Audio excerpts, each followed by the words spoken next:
everyone, and welcome to the Everything's Taken podcast, the podcast where Wood and I tried to name something, and, well, everything was taken, so you're stuck with Everything's Taken. I'm one of your hosts, Eric, and here with my good friend, Wood, and we're here to talk about whatever, whenever, however. So, Wood, how are you feeling today? How are you feeling about our first podcast? I'm feeling good. I'm feeling excited. I'm feeling nervous. It's interesting. I've wanted to do a podcast for the longest time. I've wanted something that people can listen to in their cars on the way to work and things like that, and I like a whole different experience, different vibe. But I've always had no idea what to make it about. I didn't know how to, if I'm about video games, TVs, comic books. And then we decided to just go for it. And while we were looking for a name, as you said, we couldn't come up with anything.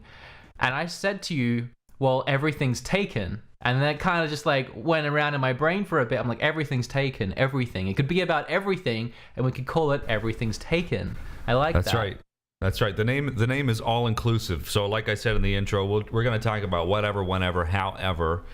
However, we will kind of keep it close to the vest here with video games. There'll be a lot of video games. There'll be a lot of video games. We got a lot of stuff on today. But before we get into as I always like to say, the meat and potatoes of this particular program, we'll kind of introduce ourselves to the viewers. A lot of your viewers probably have seen me to some extent on your older videos. Well, it's been a while. It's been a long while. You know what's funny? I was actually watching the video that we done way back in Bendigo, the one at Laura's house in the swimming pool the other day. I was watching it yesterday actually, and it's still my favorite video on my channel. It's one of the least viewed videos, but it's by far my favorite video on my channel.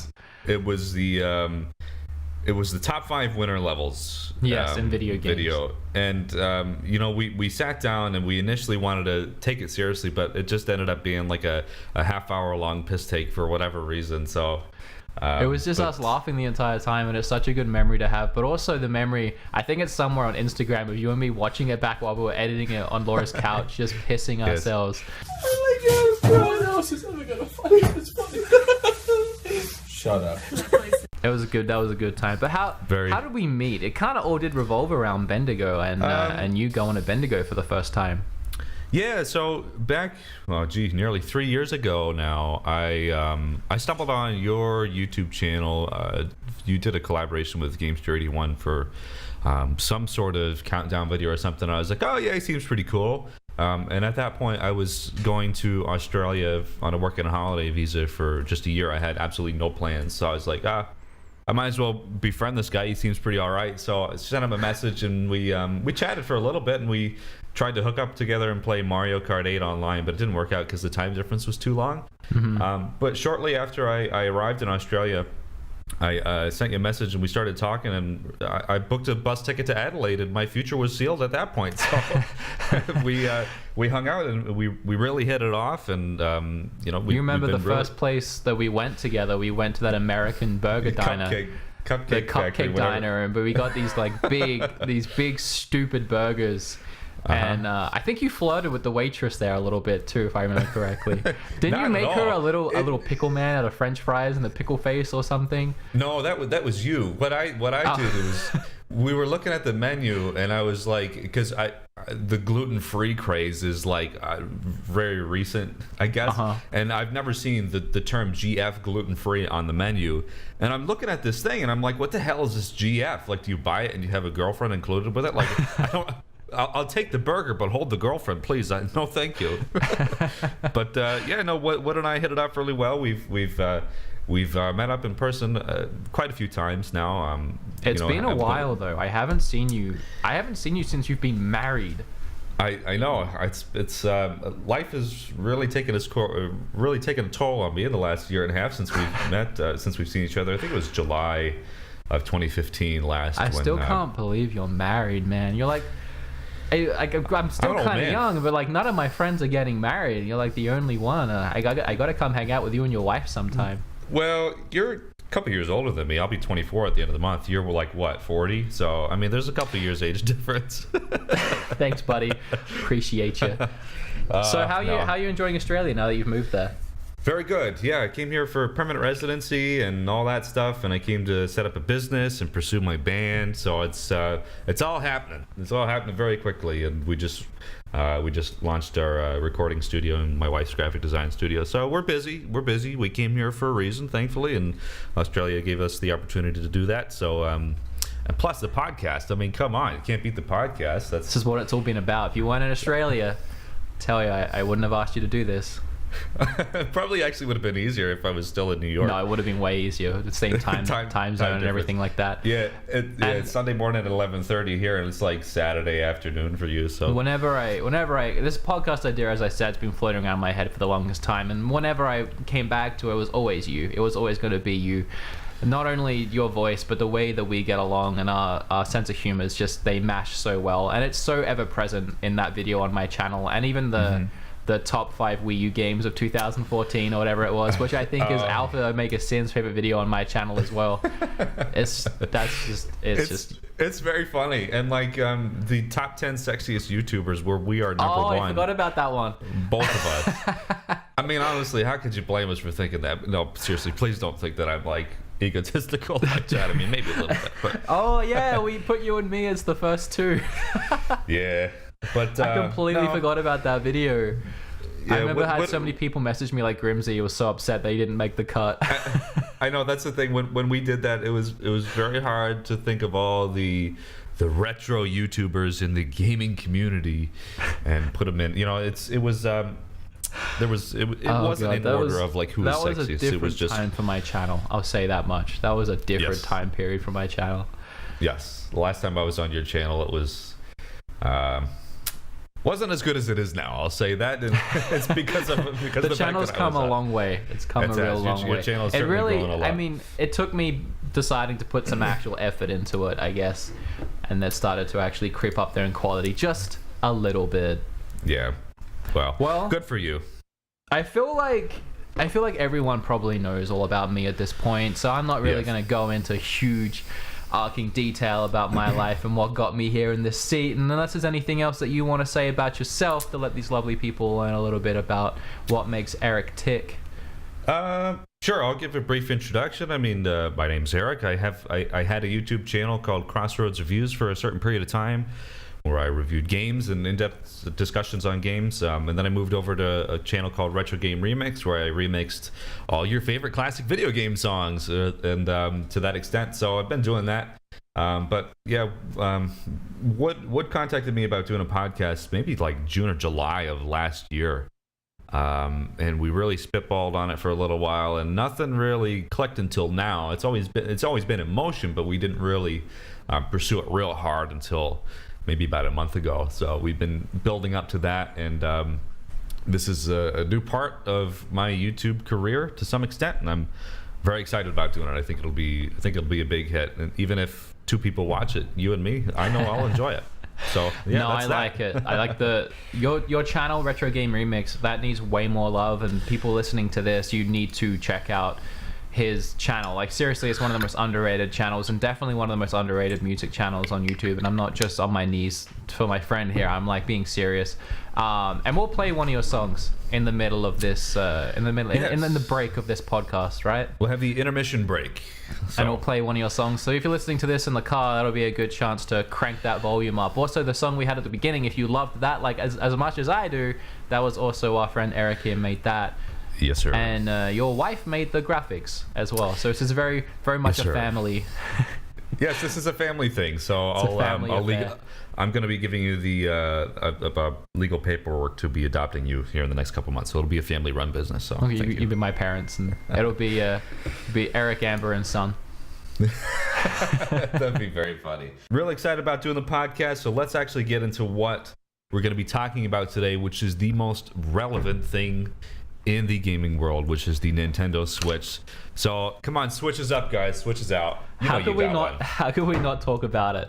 Like, you got the gray one. I got the floral one. I had to get the gray one. I'm not a huge fan of the colors. I'm not gonna lie. They're a little off-putting.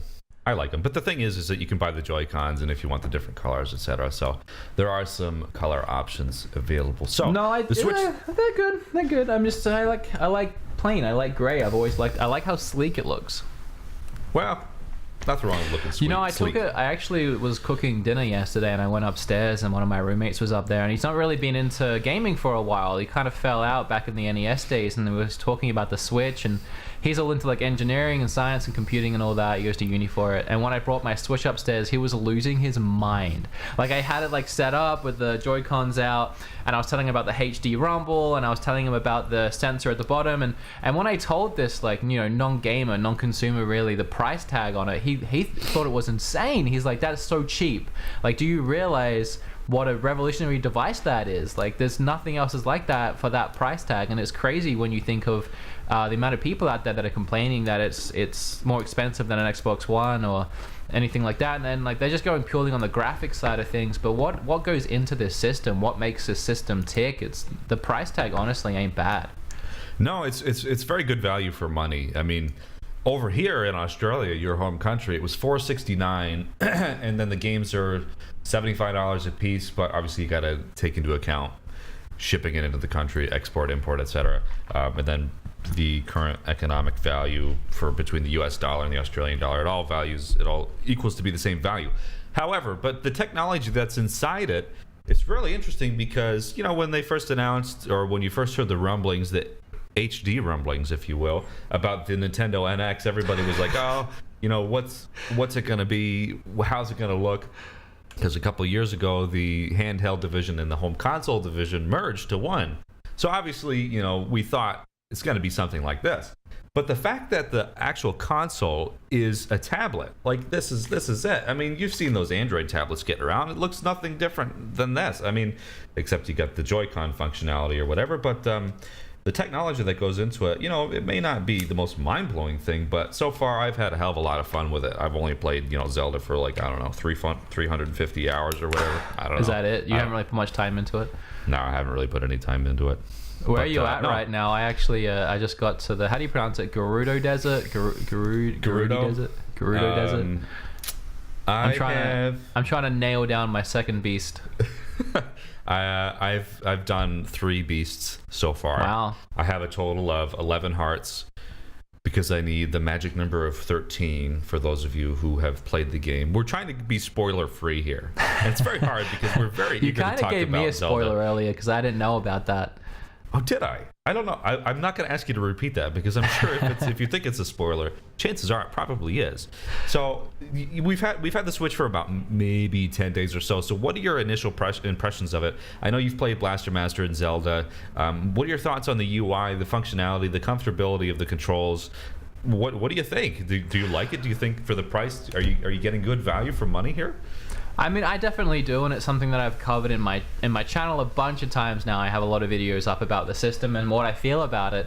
So my current game library right now is I have Zelda, I have Fast RMX, I have Blaster Master, and I don't know how to pronounce it, but I got it today, VOEs, something like that. It looks like a rhythm game, very heavy anime style, and I'm really looking forward to playing it. Actually, I've heard a lot of really great things. I love it. I have no complaints with my Switch. I haven't received any issues with it. I haven't had any Joy-Con issues. I've never had the battery die on me just yet. The battery seems to last a really long time. In the tablet, I noticed it, you know, you get 3 or 4 hours, it's about accurate, but plugged into the dock just using the Joy-Cons, hell, I got it out of the box and I plugged it straight into my TV and started playing on the Joy-Cons, and I think I played for like 8 hours, and the Joy-Cons hit like half battery, and then finally after about like 11 hours of playing, my left one started to tell me that it was running low. So the Joy-Cons on their own last a very long time. And yeah, overall the system it honestly feels quality. Yeah. There's nothing about it that feels cheap. No, I mean, people have complained like, oh, it feels like cheap plastic, but I don't know. I don't know if I necessarily agree with that. But you can really see the evolution of the previous Nintendo consoles. Like, look, here's the Wiimotes. Here's the Wiimote DNA right on my hands. You know, it's got the IR motion sensor, and you can see the Wii U in the tablet. And plus, you know, the Joy-Cons, I could sit like this on my couch. Excuse the pit stains here. you can relax back and play however you want with the Joy-Cons. So, I mean, really, to me, it's the gaming system that I've been looking for. Now, disclaimer here, I am a Nintendo fanboy, so please take whatever I say with a grain of salt. Absolutely, me too. And I've been very outspoken about that. You're listening to a Nintendo fanboy podcast. In fact, we didn't check to see if that name was taken. Maybe we could have gone with a Nintendo fanboy. We could have done fanboys, B-O-I-Z. Gee, that would have been real funny. And then we could like shorten Nintendo to be like hip, like Tendo or something, like Tendo fanboys. Hip Tendo. But no, I'm really liking my time with the Switch so far. A lot of people have been having issues with scratching the screen, put it in the dock. Here's some advice. That's something that both me and Sean have said a bunch of times. Unless you're being a Neanderthal and you're throwing that thing in, or you're not looking at where you're placing it, I can't see that happening. I do feel like the dock, the little like dips in the dock on the inside that hold it in place, they could have some felt on them. I don't think that would have been like very expensive. I agree. For Nintendo to throw those on there, but unless you're putting it in at a weird angle or you're slamming it in, it goes in over the black lines in the tablet here. Oh yes. God! Now I'm gonna scratch it on my desk, but over the tablet here. So I mean, worst case scenario, you scratch that part, but honestly, I haven't even done that. So no. Here's what I was thinking. Well, firstly, let me give you some advice to those Switch users out there who have scratched screens or are concerned about scratched screens. Get a screen protector. That's the best thing that you can do. Second best thing, I thought I had a little ingenuity here. Get a piece of cardboard, cut it to the size of the dock on the inside, get a microfiber cloth, glue it to the piece of cardboard, and then put it inside. That way it's sliding into something nice and soft. You know what I actually saw on Reddit the other day? Someone made almost like a little glove sock type thing. They stitched together this Zelda like fabrication, and they just slipped it over like you're talking about. Yeah, that's and it exactly actually made the front of the dock look like Zelda too. So it was kind of neat. Well, that's pretty cool. Coming to an Etsy store near you, I'm sure. Honestly, that'd be something I would look at picking up just for the sake of it. Yeah, it'd be cool. As far as like Nintendo and every system and every console ever has always brought out, like a slim version or a modified version. The 3DS had like 17 different models of it brought out. So I really feel like one of the first things Nintendo might be looking at doing and looking into is changing that dock, because I don't really like the dock. That's the only part that does feel kind of cheap to me, but also I don't really get why you need to so carefully, or even like moderately not being a Neanderthal, kind of slide it into that thing. There's no real reason why it couldn't be like a forward facing on a slant dock that you just kind of like sit it on, almost like what the Wii U has already, but the back is just full of wires and components and stuff like that. Have you seen I think somebody on Reddit took it apart, the inside of the dock. It's literally just a chip with a ribbon cable going to the USB-C. So it's like the dock itself is just a plastic housing for that, for the internals, which is just a chip.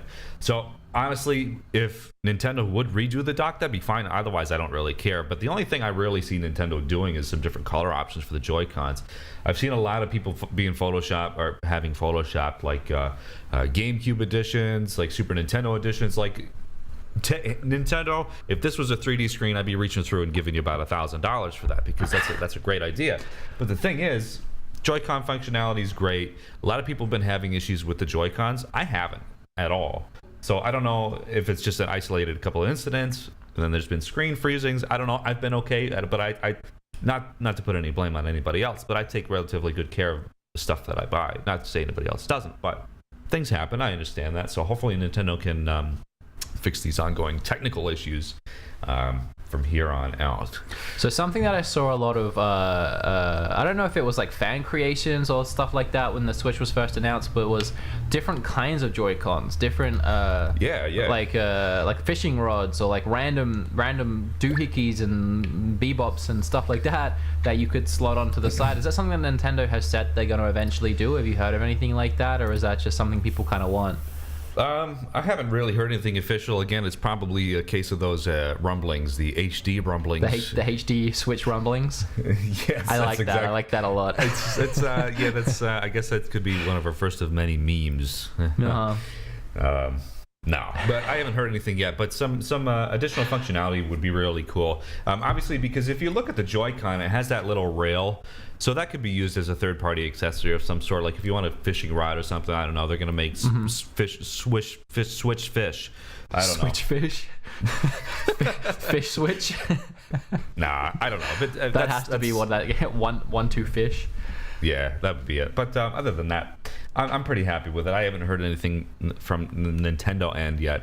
Honestly, I'm just looking forward to the new games that were announced. Like I'll rebuy Mario Kart 8 again just to have it on the Switch. That's the fanboy inside of me. Really wish they would have launched a little more strongly with Super Mario Odyssey. But then again, take the time it takes to make the game great. That is something I messaged my buddy Sean about today. The whole having to wait is settling in a little bit early for me. Yeah.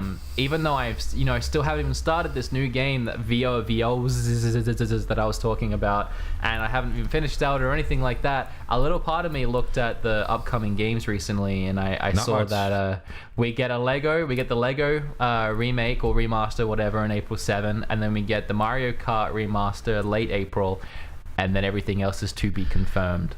Yes, now that's the thing. That's the thing is like it is slim pickings, but I'm excited for the Lego City Undercover. So am I. For the Switch, and you know why? Because they're advertising it. There's two different play styles. You can play it with the new enhanced loading times, or you can play it with the Wii U loading times, which you'll probably end up dying before the level loads. So that's the option that I'm gonna go. I'm gonna play with the longer wait times option. Wait, if that is available. Why is that an option?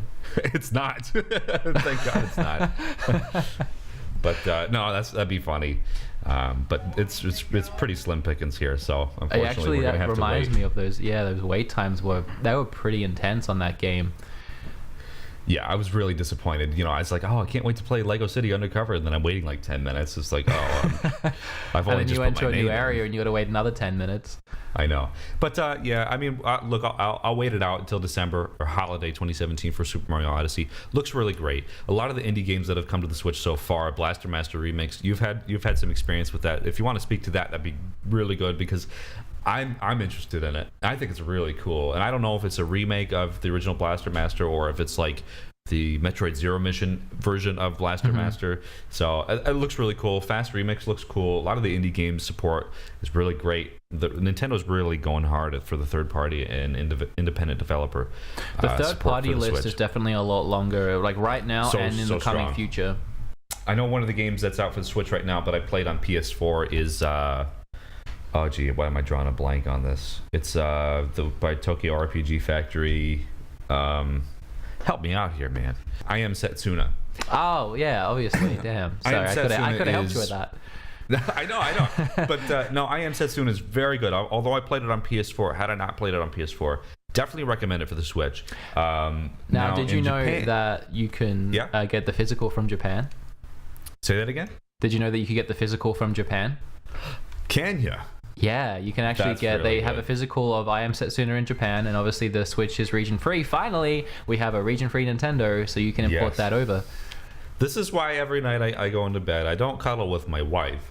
I just hold the Switch very closely. I'm like, thank you for being region free. I'm so glad. No, I'm glad. Yeah, I Am Setsuna is such a great game to play. If you haven't already done so, please do it. It's similar to Final Fantasy X. It's Final Fantasy X story meets Chrono Trigger. Go for it. I'm really excited to play that title. It's actually going to be the one that I pick up once I run out of games here and have to wait for more to start coming out. Yeah, it'll happen soon. Thankfully, they launched really strongly with Breath of the Wild. But other than that, slim pickings at the moment. But that's fine. We talked earlier about your song, your music on your very underrated channel. So we're gonna take a break here for just a moment, and then we're gonna come back and talk about some other things Switch related. The featured song that we're gonna have today is going to be the title theme from the beloved Sega CD game Snatcher. So take it away. Oh, the switch was off. You kidding me? Try it again. Maybe next time. There we go. Take it There away. we go.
All right, everybody, welcome back. Hope you liked that song, the title theme from the acclaimed Konami hit, Snatcher title theme.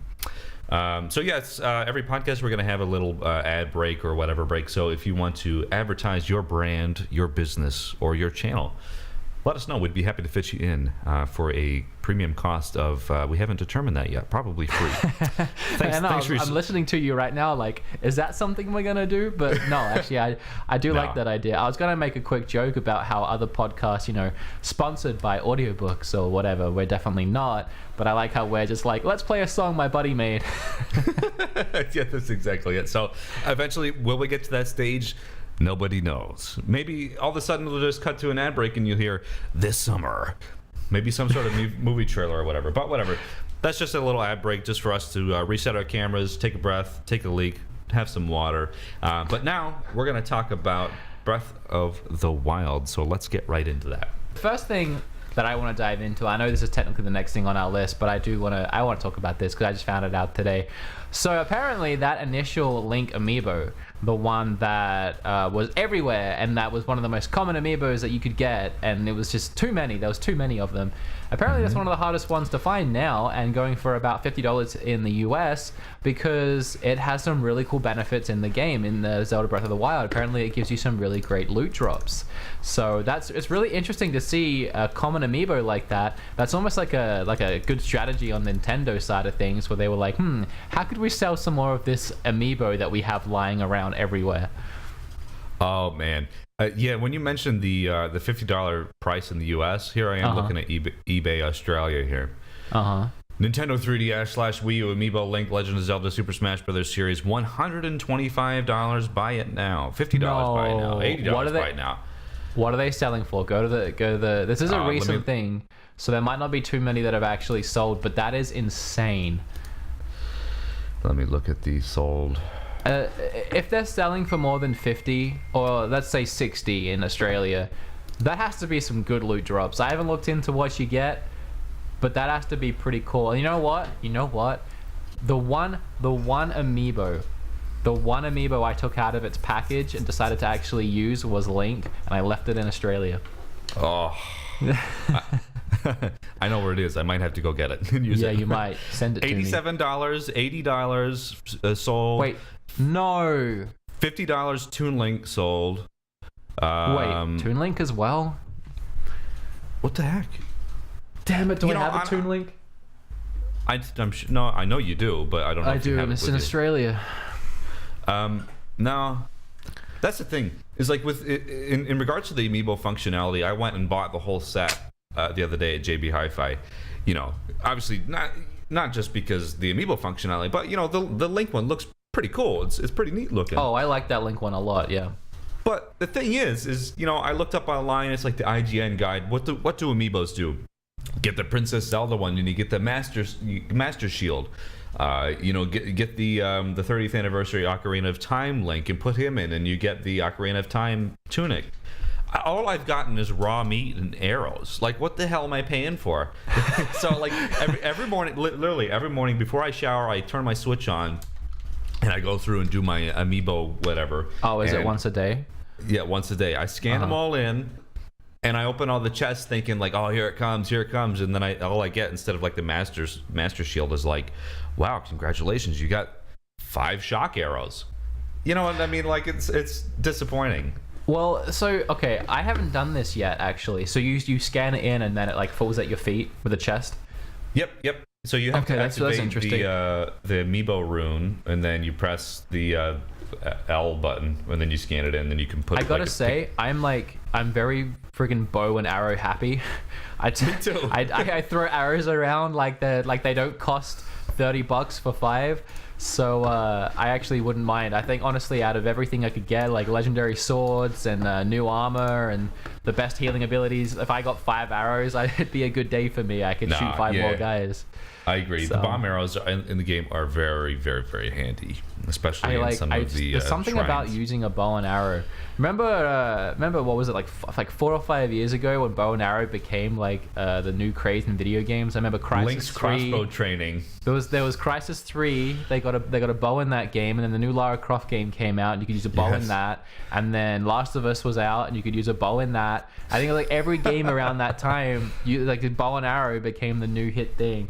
I know, that's a funny thing. So I guess we've come full circle. Yeah. But as far as Breath of the Wild goes, we've had it. That's the only game I've played on the Switch so far, and it's probably really the only game that you've played. What do you think? I mean, it's gotten 10 out of 10 reviews, left, right, and center. Do you agree with that? What's your thoughts on the story? I said it in my Zelda video. I agree. And the only thing that I do have to say on that is a lot of people say the only reason it's getting these 10 out of 10 reviews is because it is Zelda and people are losing their minds for a new Zelda title. And I said this in my video, so I'll keep it short. I agree with that. But it doesn't change the fact that it makes it 10 out of 10 because it's Zelda, if that makes sense. Like, if I was playing this 8 out of 10 game and it was a new fresh IP, that's great. 8 out of 10, fantastic. But it's getting a couple extra points from me because it's Zelda, because it's nostalgia, because I'm already invested in this story, because Nintendo has built this over 25, 30 years. And that's not something to discredit. That's not something to be like, oh, you're only losing your minds because Nintendo's built up this franchise over the last 3 decades. No, we're losing our minds because Nintendo's built this franchise and instilled this love in our hearts for 3 decades, and now we have this new, whether you want to say 8 out of 10, 9 out of 10, 10 out of 10 game that's in that franchise. And so for us, it's 10 out of 10. And I still believe that a lot of people out there that are coming into this experience for the first time can and will see this game as a 10 out of 10 experience. Gaming honestly doesn't get that much better as far as enjoyment. No. I know I enjoy a game when I play it and I cannot put it down. Or when I put it down, all I do is think about it. So the funny thing is, though, is Horizon Zero Dawn came out 2 days before Breath of the Wild. Am I the only one that sees any bit of coincidence, or like they kind of look similar? Like you're playing as somebody in a blue thing, and there's these like kind of like mechanical beings, and there's lots of bow and arrows. Like it's kind of same kind of thing. You know, it's funny. I almost picked up Horizon. I didn't because I was getting Zelda so soon, and I never really leading up to it never really drew those similarities. But I started to realize for myself pretty quick after Zelda came out, and the videos were getting shared around. But then a friend of mine called 8-Bit Brody made a video, and he reviewed the Switch. And when he got to Zelda, as like a funny haha, he played Horizon footage, but pretended like he was talking about Zelda the entire time. But the footage he showed was, riding on horseback and climbing up a mountain and like everything that you can do in Zelda, and he even went into details talking about how like the world feels so alive, like the environment, and then like you see this alive looking world in Horizon, and it is very interesting the similarities between the two. And I'm not sure how planned that was on Sony's part, but I'm mostly Nintendo was working on this game for a long time, and it had so many delays and setbacks. You have to imagine that it's just coincidental, but that's a big coincidence right there. And the most coincidental thing is that they released within 2 days of each other too, which is really funny. Which is exactly why I held off on picking up Horizon, was because it's like, oh, well, I'll buy this game. Well, then I'm going to play the same game in a couple days. You know what I mean? It's the same kind of thing. And I only like to take on one open world game at a time. Otherwise, I get too overwhelmed. I was playing Final Fantasy 15 leading up to Zelda coming out, and unfortunately I haven't touched that game since. And I love Final Fantasy 15. That's a really fun game. It's my favorite Final Fantasy. Like I've said that. It's honestly my new favorite Final Fantasy, which is crazy that I've in the space of a couple weeks I've gone from my new favorite Final Fantasy, which was such a huge part of me growing up, to my new favorite Zelda, which was such a huge part of me growing up. It's a pretty cool time to be alive. But I haven't touched it, and I'm missing it. I'm honestly missing it, but nothing is pulling me away from Zelda right now. No, I agree. I mean, I have specifically not bought any other Switch games because I'm so engrossed in Breath of the Wild. Like I'll pick up Super Bomberman. I'll pick up Super Bomberman after I finish Breath of the Wild, but like after that, Breath of the Wild is kind of my mainstay at the moment, just because it's so good. And it's not just because it's a Zelda game right now. With my voice, every man, my Bama man, and you said something else there that sounded a bit weird. It's just honestly because I cannot think of anything but Zelda. So it's messing up my ability to talk. But I'll finish Bama Man once I finish this coffee. My coffee. Nah, Zelda's just so good though, and it's not just because it's a Zelda game. It's just a very good game. The story is. How they introduce you to this story is they give you a little bit of tidbits at a time. They don't just like verbal diarrhea the story at all, like most Zelda games do. It's like you get this big credit roll, boom, here's the story. Whereas when you start Breath of the Wild, it's kind of mysterious. There's a lot of mystery behind it, and you're this Link guy again for the 30th time, but you've been asleep for 100 years. What's that all about? So then, of course, over the course of the game, you figure out a little more story information, and then you become more engrossed because you want to know more, not because they give you everything all at once. So there's a little bit of a hand-holding period with the mechanics, but after that, you can go anywhere and do absolutely anything, however you want, and it's the most interesting Zelda game because you have the freedom to do whatever you want in whatever order you want to. You're not restrained to the 8 dungeons back to back. I really can't talk. One of the coolest parallels I drew making a video the other day, and it kind of just came out, and I wasn't even thinking about it at the time, but then as I was thinking about it later, I was like, you know what, that is actually pretty cool. Is right, as you said, right off the bat, you wake up and you don't remember anything, and obviously as Link, as this character, everything has happened. It's like he's had this whole life that he can't remember, or everything that he's trying to go through this story and relearn. And you as a player, right as you walk out of that initial area, you can do everything. You have every ability to you. You can pick up a bow, you can start shooting. They don't have to teach you. You can jump on your shield and start surfing. They don't have to tell you that you can do that. You just kind of learn that you can. You can go and catch a horse and start riding on horseback. And it's because Link already knows how to do everything. You just need to learn it as you go. You need to relearn it. And it's something that as a player that you can relate to in Link, that you have everything, you just need to relearn. You just need to learn for yourself how to do it all right from the moment you walk out of that dungeon. So the player's going on a journey at the same time Link is to relearn or to learn. That's exactly right. What you're saying there makes a lot of sense, because if you draw the parallel to you and then the main character Link, you are Link because we've all played these Zelda games before, minus the 1% of people who haven't played Zelda games yet. You already know how to do all this stuff. You just have to officially go through the little bit of hand-holding process, and then you can there was a guy who beat the game in an hour. Like there's already speed runs of the game. Like you can beat it right away. End. Obviously going through the whole stage of the game, obviously gives you better understanding of how the mechanics work, and it gives you better equipment and everything, and they're the main dungeons that you do that will help you beat the game at the end. But you can go in anytime you want to do it if you feel prepared, and you can. I haven't watched it, but you can. So I think it's funny that all those speed runs of Ocarina of Time, where players right from the start in that village, they go and find a stick, and then they jump down a well in a certain angle, and they glitch out to this other area, and then they they quickly do this and they do that to sort of like phase through the environments to end up at the last boss, and then they do it so like the stick's just repeatedly hitting Ganon, and then all this crazy stuff they have to do to finish it. But in this game, you can literally just walk straight to the end. It's going to make speed runs pretty interesting. I know. See how fast people can get to the end of that game. I haven't walked to the end of it yet. Well, to the end portion. I guess we won't spoil that, but I mean, right from the start, you can see the castle, and you can see the castle shrouded in that entity that is Calamity Ganon, and you find that out, in the first 30 minutes of the game. But I tried walking towards it at one point to start hitting some of those towers and stuff like that, and I backed away. There's so much happening over there that if you're not prepared for it, and I won't say what it is, but there's some stuff over there, man, and it was kicking my ass. I was not prepared to even walk near the castle, so I can't imagine how people are finishing it in an hour. But I have no idea how they're doing it. I'll have to watch it after this. But yeah, it's really interesting how people just pick apart a game all of a sudden as soon as it's released. But I mean, Zelda, like we just spoke to, is very good.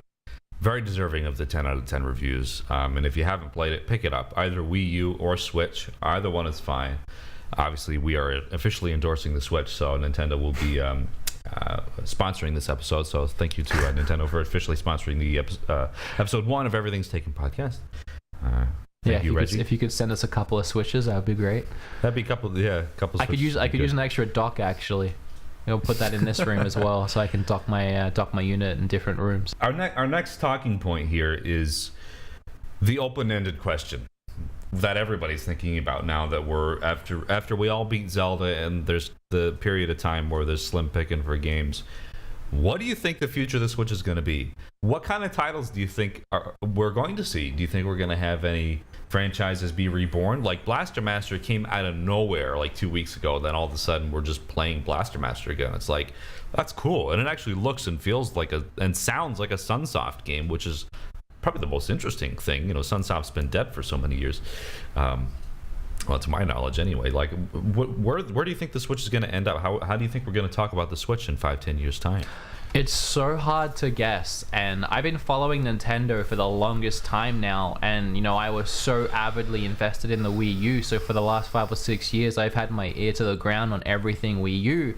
Could almost tell you like every step, every mistake they made, every cool thing that happened.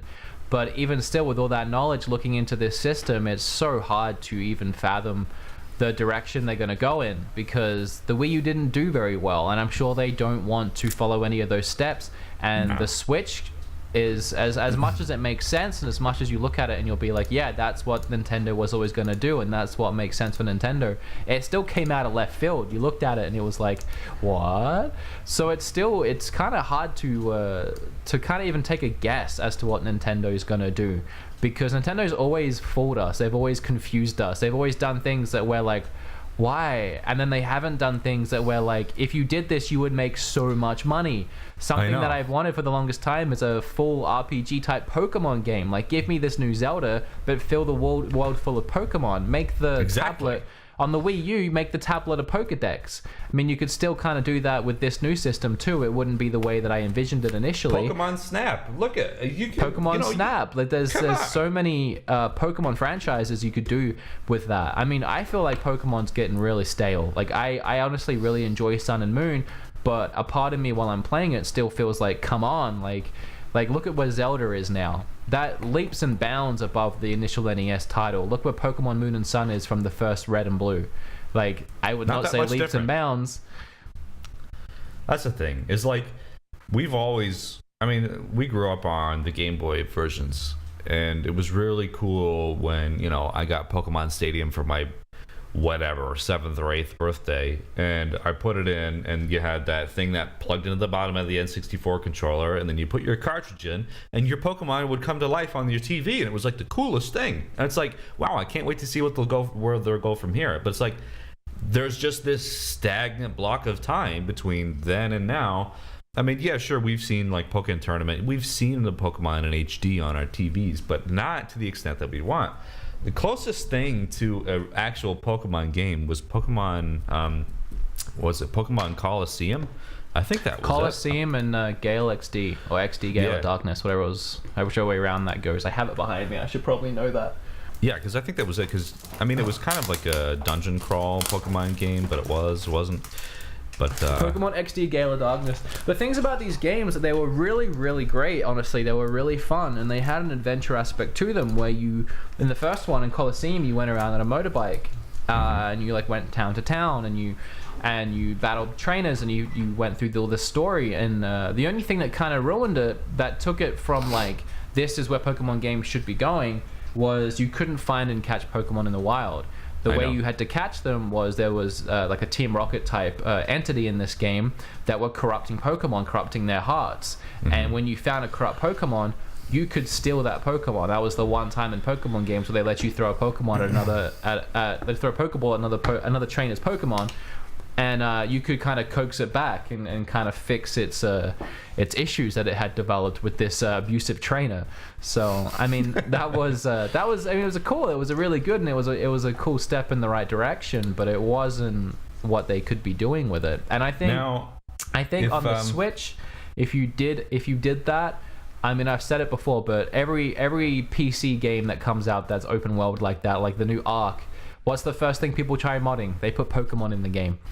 That's exactly right. There's been so many people that have made their own versions of what I'm talking about. There was a PC online game that was exactly this, an open world Pokemon game where you could find them in the wild, catch them, and then battle them, and then catch them.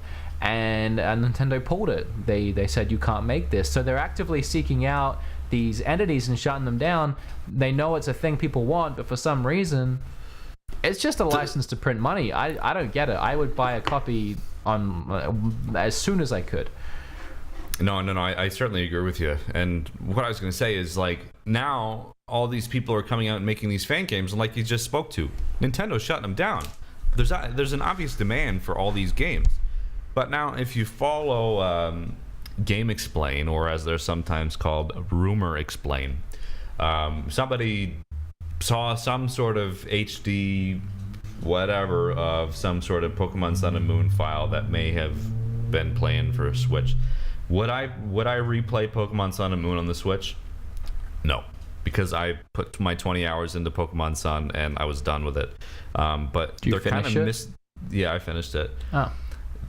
They're missing the mark here. I mean, there is an obvious market, and like, you know, they have no excuse not to do a Pokemon game or the next installment on the Switch, citing that, you know, because they only do the main Pokemon games in handhelds. Well, look at what we got now. I got a console in my hand, so even if the next one comes out on the Switch, there's no reason why it shouldn't. Like, that's very true, actually. I didn't think of that. You know, keeping it on the handhelds makes sense because they're a handheld seller and they don't want to dive into that market on their handhelds, but that's what they've moved into now. They've crossed it. They've made a new handheld. No excuse. And like, I'm surprised that there's still support for the 3DS. I mean, the 3DS has been out since like 2010 now. Oh, but that sold so well. They'd be dumb not to keep supporting that. I know. Everyone has a 3DS. That's the thing, is like, Blaster Master Zero is coming out for 3DS and Switch. So are we going to be seeing some titles now that are on the same kind of platforms? I mean, the 3DS is like, it's similar to the Switch, I guess. I mean, you hold it in your hand and you can take it places. That's about the similarity that there is. But no, I think they'll support the 3DS for a long while, and that does lead into the question of: do you think that's it for 3DS? Do you think they literally have merged the Wii U and the 3DS, and the Switch is it? Do you think they're going to have what? They can't bring out another 3DS now. They can't bring out another handheld. That would be so pointless. So this is it now. This is the future of Nintendo. They're not technically doing home consoles anymore. They're doing 3DSs, which can be used as a home console. That's exactly right, because you have the 3DS, then they have the 2DS, and now for the first time ever, you have the 1DS because it's just your one screen. And that's the thing. You know, the 3DS is probably the last in the line of the DS. I love the 3DS. I have hundreds of games for it. It's a really fun system. But I think it might be time to put it to bed for the sake of the Switch. Obviously, there's not that much of an install base for the Switch yet. I mean, you have your initial people that go out and buy it. Give it a little while. Then they'll probably kill the 3DS, but not kill it, but put it to sleep nicely. Put it in a retiring home. And I don't know. It'll probably end up like the Notebook, how they just die in bed in their sleep. That's what'll happen. Jesus, this is getting dark. I'm so sorry. No, all I can think about is Zelda. I can't talk. No, I liked it. Honestly, I thought it was funny. Nah. Well, it is a shame to see the 3DS go if that is the way it's going to go, but I think for a long time they're going to keep up the support for it, just because right now everyone has one and not everyone has a Switch. So I think at least for a year or two they're going to keep going with it. And interesting theory that my buddy Sean had was with the 3DS, they're really in a good position now where they have these Joy-Cons already, and they have this dock already, and they have all these removable parts. And what's the meat of the product? It's that screen. It's the tablet. Yes. So it would be relatively easy for Nintendo in 3 or 4 years, or maybe even sooner, if they wanted to come out with a new Switch, like they call it with the little like asterisk above, a new Switch, where it's a little bit more powerful, and maybe it can run games like the new 3DS is the only system that can run the Xenoblade game. It'd be relatively easy to put out a new tablet that you can just plug your old Joy-Cons into. You could put it in your old dock, and that would really drive the price down. It would be a really easy, cheap way to bring out better and more increasingly graphically capable systems in a way. Right. No, that's a very good idea. I haven't thought about that, because really the meat of the system is the tablet itself.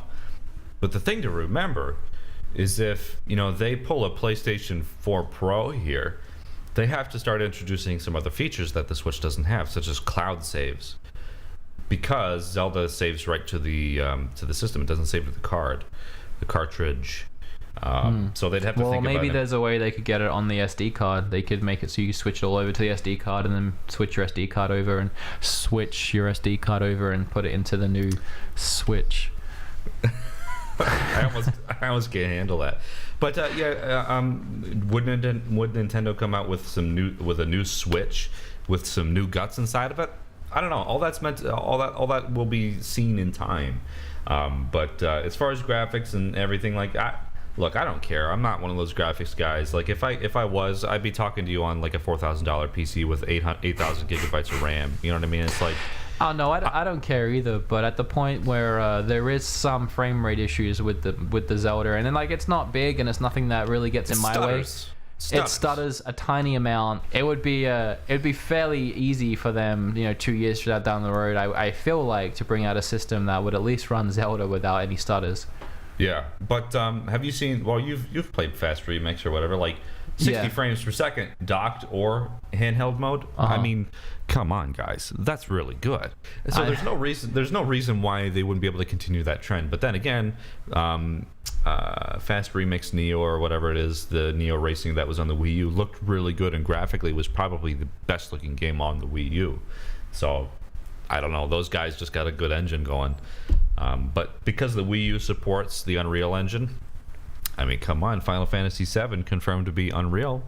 You never know. Maybe Square and Nintendo can finally make up on the Switch and finally put Final Fantasy VII on a Nintendo console. It's been 20 years. I mean, come on. The possibilities are truly limitless. So I'm very excited for the future of the Switch. No matter what happens, if we get a PlayStation 4 Pro Switch, who cares? All I care is that I'm having fun with my Switch, and I certainly am, and you are too, and everybody else I know is. I agree. And if Final Fantasy does come to the Switch, you heard it here first. You heard the first HD rumblings right here.